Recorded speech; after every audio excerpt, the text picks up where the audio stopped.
Alhamdulillah pada saat ini kita bersyukur karena satu demi satu bukti itu terkuak, dan ini tidak lepas dari pertolongan Allah Subhanahu wa taala, Tuhan yang Maha Kuasa, bahwa perjuangan kita sedikit demi sedikit meskipun berat itu mulai menampakkan hasil. Kenapa saya bilang berat?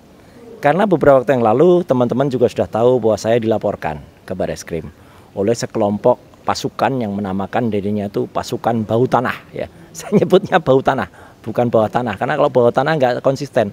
Bawah tanah harusnya di dalam tanah terus, kok ini keluar. Tapi kan sudah bau tanah nih, sudah hampir masuk ke tanah lagi gitu ya. Nah, kenapa saya bilang kita harus bersyukur? Karena meskipun awalnya mungkin teman-teman di Tempo itu agak-agak berat gitu ya mengeluarkan, tapi ya alhamdulillah mulai kemarin mereka mulai merilis ya di dalam bocor alusnya, yaitu Mas Pram, Mbak Cica, dan juga teman di sana ya, artinya Mas Abri, itu kemudian mengeluarkan rilisnya tentang Fufafa.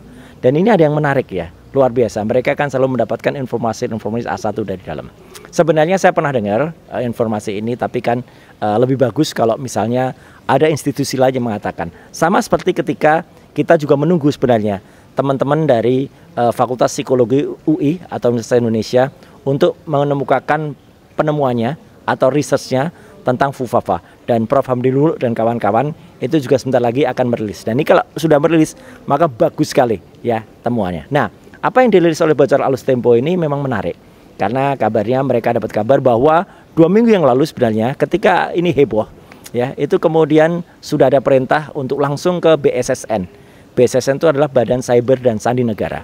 Itu institusi resmi negara yang biasanya memang selain dia memvalidasi kalau ada temuan, dan itu biasanya diandalkan oleh Kementerian Kominfo, dan juga diandalkan nantinya kalau misalnya ada penyidikan di aparat, itu akan. Dan ternyata temuan dari BSSN ini mengejutkan.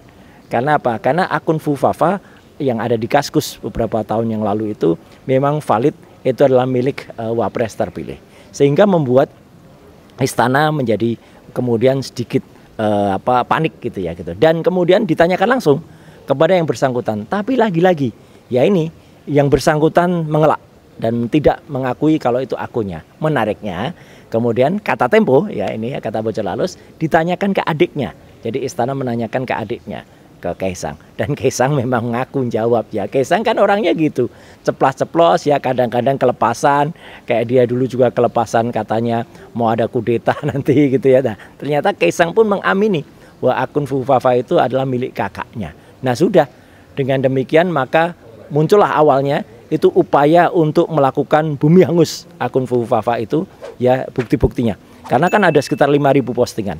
Tapi untung ya netizen ini dan kawan-kawan semuanya itu sempat melakukan penyelamatan ya terhadap akun. Jadi sudah di screenshot semuanya, sehingga ketika 2.100 akun itu kemudian dihapus ya, kita sudah punya gitu ya screenshotnya, dan kita sudah punya copy linknya. Jadi andai kata nantinya akan dilakukan penyidikan, silahkan lognya kita juga punya kok gitu untuk kemudian dibuka lagi. Jadi ini sebenarnya kalau dikatakan kemarin Prof. Jimli itu mengatakan sudahlah maafkan saja, dan bahkan statement Prof. Jimli yang terakhir bagus tuh.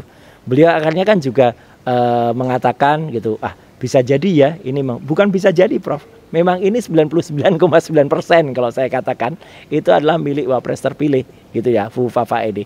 Tapi kan Prof. Jimli mengatakan itu kan sudah lama, sudah 10 tahun yang lalu. Nah, ini saya pastikan bukan hanya kejahatan lama, tapi kejahatan penghapusan dari 2.100 posting itu adalah kejahatan baru, dan itu bisa dicari lognya gampang. Tinggal panggil Andrew Darwis ya, itu CEO-nya Kaskus ya. Dan servernya kan ada di Indonesia, servernya kan ada di cyber.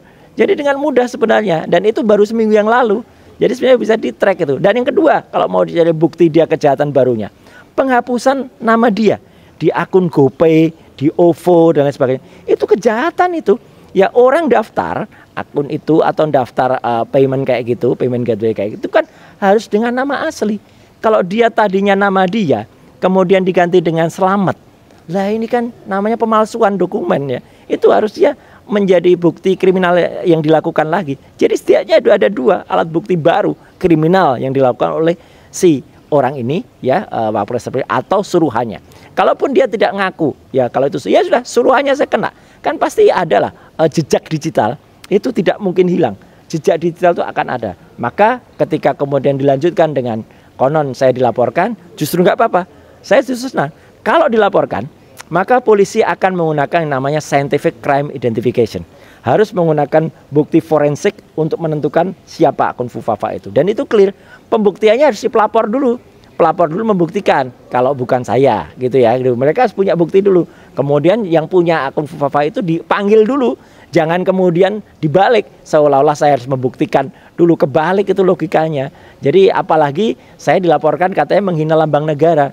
Duh, lambang negara, kalau lambang negara menurut Undang-Undang Dasar 1945 pasal 36A itu burung Garuda Pancasila, bukan wapres terpilih. Ini gimana nih logikanya gitu, ngawur ini. Jadi ya udahlah, nggak apa-apa. Tapi saya senang ya gitu, publik makin terbuka dan tangan-tangan Tuhan kemudian mulai bergerak. Dan sekali lagi kita tidak jumawa, tapi kita tetap mohon doa dan dukungan rakyat Indonesia. Ayo kita bongkar, kita selamatkan Indonesia dengan pergerakan-pergerakan ini. Saya juga berterima kasih kepada teman-teman civil society yang terus bergerak tanpa kenal lelah, tanpa ada yang membayar mereka, apalagi tanpa ada bohir di belakangnya ya. Kita bergerak bersama dan yang kita selamatkan ini Indonesia, bukan siapa-siapa. Jadi mohon dipahami, gerakan kita adalah gerakan dari rakyat, untuk selamatkan Indonesia demi masa depan kita bersama. Mas, satu pertanyaan. Ya. Dari orang-orang cyber itu, Mas, yang saat ini masih berkuasa, ya. masih melindungi rezim. Ya, ya.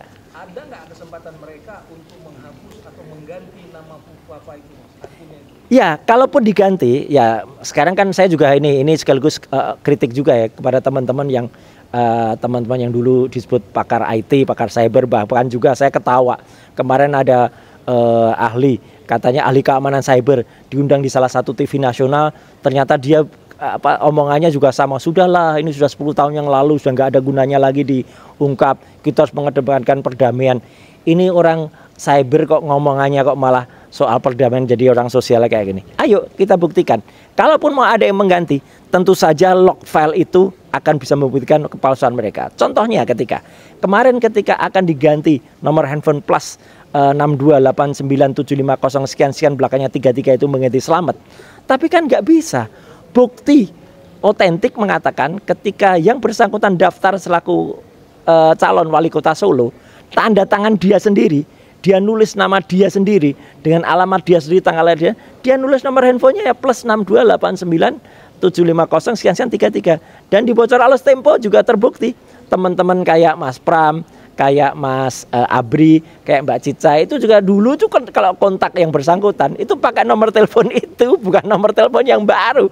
Jadi kalau itu mau diganti jejak digitalnya, kebohongan apa lagi yang mau dilakukan gitu loh. Jadi itulah clear banget. Dalam menghadapi tuduhan itu, Mas Roy santai-santai aja. Ya, saya bukan berarti saya jumawa, bukan berarti saya kemudian sok berani, enggak. Orang tentu saja ada ukurannya, tapi saya berani karena insya Allah benar, saya berani karena insya Allah pegang data, dan mari kita buka-bukaan saja, dan insya Allah ini bisa berguna bagi masyarakat. Kalau memang biasanya hal kayak gini kan biasanya kepolisian juga gercep ya, gak usah tunggu laporan, mereka kan bisa gerak sebenarnya dengan form B, gak usah nunggu laporan, tapi kenapa lama? Dan kita lihat laporan dari pasukan bau tanah tadi itu kan sudah sejak 27 September ya, sampai dengan ini saya juga belum lihat pasal mana yang mau dilaporkan ya gitu. Sejauh ini yang saya lihat baru laporan penerimaan saja. Nah kalau laporan penerimaan itu bukan berarti itu sudah lapor, tapi nggak apa-apa, saya tunggu saja. Dan sekali lagi mari kita berdoa agar kasus ini segera terungkap, dan kalau kasus sudah terungkap kita akan bisa menyelamatkan Indonesia. Itu aja. Amin. Tetap di jalur perubahan, Mas. Kenapa? Tetap di jalur perubahan. Oh iya, kita harus tetap di jalur perubahan, dan civil society selalu berada bersama-sama kita.